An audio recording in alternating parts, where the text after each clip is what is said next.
Chapter 13, in which is continued the adventure of the Knight of the Grove, together with the sensible, original, and tranquil colloquy that passed between the two squires. The knights and the squires made two parties, these telling the story of their lives, the others the story of their loves. But the history relates first of all the conversation of the servants, and afterwards takes up that of the masters. And it says that, withdrawing a little from the others, he of the Grove said to Sancho, "A hard life it is we lead and live, señor, we that are squires to knights errant. Verily, we eat our bread in the sweat of our faces, which is one of the curses God laid on our first parents." "It may be said, too," added Sancho, "that we eat it in the chill of our bodies, for who gets more heat and cold than the miserable squires of knight-errantry? Even so, it would not be so bad if we had something to eat, for woes are lighter if there's bread. But sometimes we go a day or two without breaking our fast, except with the wind that blows." "All that," said he of the Grove, "may be endured and put up with when we have hopes of reward, for, unless the knight-errant he serves is excessively unlucky, after a few turns the squire will at least find himself rewarded with a fine government of some island or some fair county." "I," said Sancho, "have already told my master that I shall be content with the government of some island, and he is so noble and generous that he has promised it to me ever so many times." "I," said he of the Grove, "shall be satisfied with a canonry for my services, and my master has already assigned me one." "Your master," said Sancho, "no doubt is a knight in the church line, and can bestow rewards of that sort on his good squire. But mine is only a layman, though I remember some clever, but to my mind designing people, strove to persuade him to try and become an archbishop. He, however, would not be anything but an emperor, but I was trembling all the time lest he should take a fancy to go into the church, not finding myself fit to hold office in it. For I may tell you, though I seem a man, I am no better than a beast for the church." "Well then, you are wrong there," said he of the Grove, "for those island governments are not all satisfactory. Some are awkward, some are poor, some are dull, and in short, the highest and choicest brings with it a heavy burden of cares and troubles, which the unhappy wight to whose lot it has fallen bears upon his shoulders. Far better would it be for us who have adopted this accursed service to go back to our own houses, and there employ ourselves in pleasanter occupations, in hunting or fishing, for instance. For what squire in the world is there so poor as not to have a hack and a couple of greyhounds and a fishing rod to amuse himself with in his own village?" "I am not in want of any of those things," said Sancho. "To be sure I have no hack, but I have an ass that is worth my master's horse twice over. God send me a bad Easter, and that the next one I am to see, if I would swap, even if I got 4 bushels of barley to boot. You will laugh at the value I put on my dapple, for dapple is the colour of my beast, and as to greyhounds, I can't want for them, for there are enough and to spare in my town. And moreover, there is more pleasure in sport when it is at other people's expense." "In truth and earnest, Sir Squire," said he of the Grove, "I have made up my mind and determined to have done with these drunken vagaries of these nights, and go back to my village and bring up my children, for I have 3, like 3 oriental pearls." "I have 2, said Sancho, "that might be presented before the Pope himself, especially a girl who I am breeding up for a countess, please God, though in spite of her mother." "And how old is this lady that is being bred up for a countess?" asked he of the Grove. 15, couple of years more or less," answered Sancho. "But she is as tall as a lance, and as fresh as an April morning, and as strong as a porter." "Those are gifts to fit her to be not only a countess, but a nymph of the greenwood," said he of the grove. "Horse and strumpet, what pith the rogue must have!" To which Sancho made answer, somewhat sulkily, "She's no strumpet, nor was her mother, nor will either of them be, please God, while I live. Speak more civilly, for one bred up among knights errant, who are courtesy itself, your words don't seem to me to be very becoming." "Oh, how little you know about compliments, Sir Squire," returned he of the grove. "What, don't you know that when a horseman delivers a good lance thrust at the bull in the plaza, or when anyone does anything very well, the people are wont to say, 'Ha! Whoreson Rip, how well he has done it,' and that what seems to be abuse in the expression is high praise?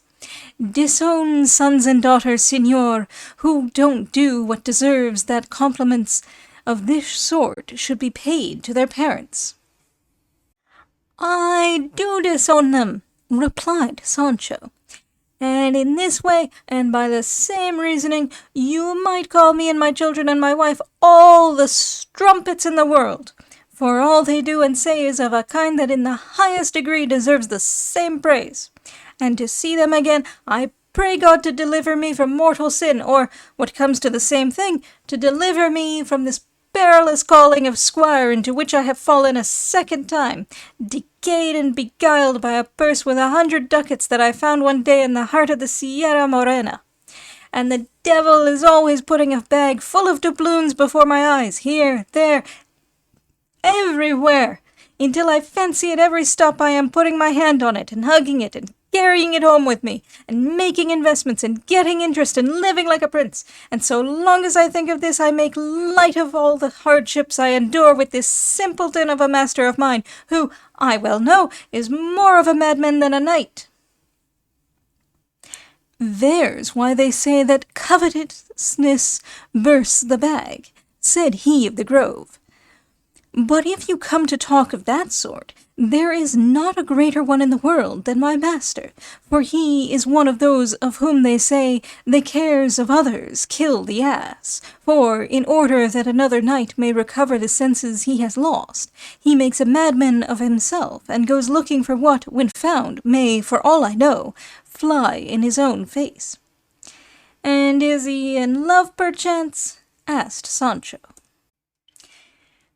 "He is," said of the grove, "with one Casildea de Vandalia, the rawest and best roasted lady the whole world could produce. But that rawness is not the only foot he limps on, for he has greater schemes rumbling in his bowels, as will be seen before many hours are over." "There's no road so smooth but it has some hole or hindrance in it," said Sancho. "In other houses they cook beans, but in mine it's by the potful. Madness will have more followers and hangers-on than sound sense. But if there be any truth in the common saying, that to have companions in trouble gives some relief, I may take consolation from you, inasmuch as you serve a master as crazy as my own." "Crazy but valiant," replied he of the grove, "and more roguish than crazy or valiant." "Mine is not that," said Sancho. "I mean he has nothing of the rogue in him. On the contrary, he has the soul of a pitcher. He has no thought of doing harm to anyone, only good to all, nor has he any malice whatever in him. A child might persuade him that it is night at noonday, and for this simplicity I love him as the core of my heart, and I can't bring myself to leave him, let him do ever such foolish things." "For all that, brother and signor," said he of the grove, "if the blind lead the blind, both are in danger of falling into the pit. It is better for us to beat a quiet retreat and get back to our own quarters, for those who seek adventures don't always find good ones." Sancho kept spitting from time to time, and his spittle seemed somewhat ropey and dry, observing which the compassionate squire of the grove said, "It seems to me that with all this talk of ours, our tongues are sticking to the roofs of our mouths, but I have a pretty good loosener hanging from the saddle-bow of my horse."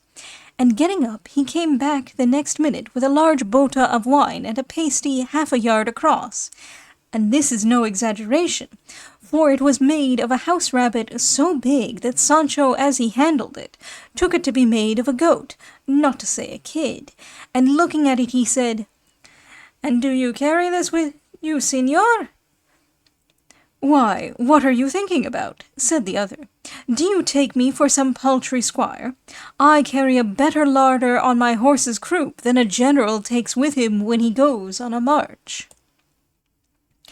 Sancho ate without requiring to be pressed, and in the dark bolted mouthfuls like the knots on a tether, and said he, "You are a proper trusty squire, one of the right sort, sumptuous and grand, as this banquet shows, which, if it has not come here by magic art, at any rate has the look of it. Not like me, unlucky beggar, that have nothing more in my alforjas than a scrap of cheese, so hard that one might brain a giant with it, and, to keep it company, a few dozen carobs, and as many more filberts and walnuts. Thanks to the austerity of my master, and the idea he has, and the rule he follows, the knights-errant must not live or sustain themselves on anything except dried fruits and the herbs of the field." "By my faith, brother," said he of the grove, "my stomach is not made for thistles, or wild pears, or roots of the woods. Let our masters do as they like, with their chivalry notions and laws, and eat what those enjoin. I carry my prog basket and this bota hanging to the saddle-bow, whatever they may say, and it is such an object of worship with me, and I love it so, that there is hardly a moment but I am kissing and embracing it over and over again." And so saying, he thrust it into Sancho's hands, who, raising it aloft, pointed to his mouth, gazed at the stars for a quarter of an hour, and when he had done drinking, let his head fall on one side, and giving a deep sigh, exclaimed, "Ah, Orson rogue, how Catholic it is!" "There, you see," said he of the grove, hearing Sancho's exclamation, "how you have called this wine whoreson by way of praise." "Well," said Sancho, "I own it, and I grant it is no dishonor to call anyone whoreson when it is to be understood as praise. But tell me, señor, by what you love best, is this Ciudad Real wine?" "Oh, rare wine taster," said he of the grove. "Nowhere else indeed does it come from, and it has some years' age too." "Leave me alone for all that," said Sancho. "Never fear but I'll hit upon the place it came from somehow. What would you say, Sir Squire, to my having such a great natural instinct in judging wines that you have only to let me smell one, and I can tell positively its country, its kind, its flavour and soundness, the changes it will undergo, and everything that appertains to a wine? But it is no wonder, for I have had in my family on my father's side the two best wine tasters that have been known in La Mancha for many a long year, and to prove it I'll tell you now a thing that happened to them. They gave the two of them some wine out of a cask to try, asking their opinion as to the condition, quality, goodness, or badness of the wine. One of them tried it with the tip of his tongue, the other did no more than to bring it to his nose. The first said the wine had a flavour of iron, the second said it had a stronger flavour of cordovon. The owner said the cask was clean, and that nothing had been added to the wine from which it could have got a flavour of either iron or leather. Nevertheless, these two great wine tasters held to what they had said. Time went by, the wine was sold, and when they came to clean out the cask, they found in it a small key hanging to a thong of cordovon. See now if one who comes of the same stock has not a right to give his opinion in such like cases." Therefore, I say, said he of the grove, let us give up going in quest of adventures, and as we have loaves, let us not go looking for cakes, but return to our cribs, for God will find us there, if it be his will. Until my master reaches Saragossa, said Sancho, I'll remain in his service. After that, we'll see.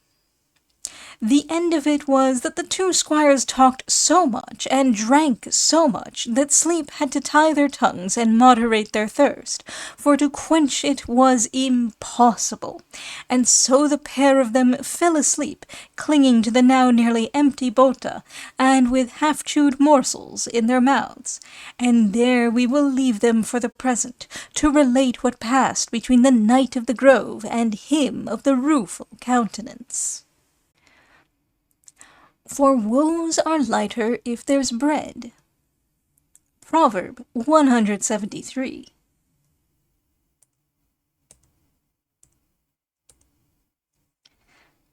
Covetousness bursts the bag. Proverb 50. The cares of others kill the ass. Proverb 64. The rawest and best roasted lady the whole world could produce. Crudo, raw, means also cruel, but even with this explanation the squire's humor is not very intelligible. In other houses they cook beans, but in mine it's by the potful. Proverb 44. I get more than my share of ill luck. He has the soul of a pitcher. Tener alma de cantaro, to be simplicity itself.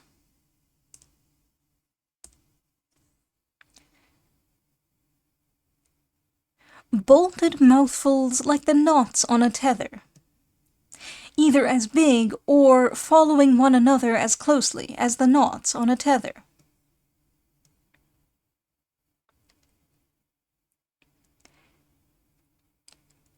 A scrap of cheese so hard that one might brain a giant with it, and, to keep it company, a few dozen carobs. The bean of the carob tree, St. John's bread. Gazed at the stars for a quarter of an hour. Anyone who has ever watched a Spanish peasant with a bota knows how graphic this is. Ciudad Real wine. The chief town of La Mancha, and also of the great wine-growing district of which the Valdepeñas is the best-known product. Flavor of Cordovan. The Cordovan leather, a legacy of the Moors, was somewhat like Morocco. One who comes of the same stock has not a right to give his opinion in such like cases. Cervantes has introduced the same story, with some slight modifications, in the interlude of the Elección de los Alcaldes de Daganzo. As we have loaves, let us not go looking for cakes. Proverb 116.